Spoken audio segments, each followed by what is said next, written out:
Allora, è stata un'ottima partita all'inizio del secondo tempo che è andata principalmente in discesa perché il morale della squadra è salito. In generale, come pensa sia andata?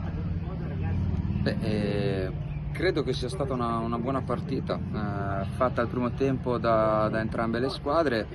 Credo che abbiamo avuto qualche occasione in più e sono partite particolari che se non alla fine del primo tempo ho detto ragazzi dobbiamo sbloccarla, altrimenti si rischia anche di non fare quello per cui ci eravamo prefissati. E poi i ragazzi sono stati bravi a trovare delle giocate e siamo riusciti, soprattutto al primo gol, insomma, l'abbiamo un attimino fatto notare nel primo all'intervallo con Gavini, insomma, sono contento perché i ragazzi comunque seguono, i ragazzi si stanno prendendo delle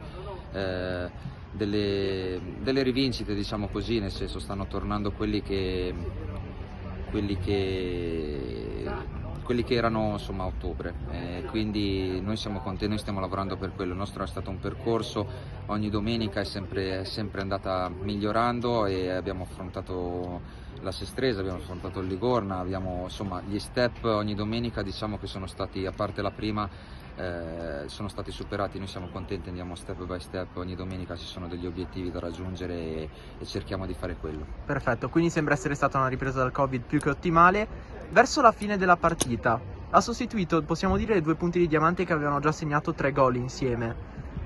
Da cosa è stata motivata questa decisione?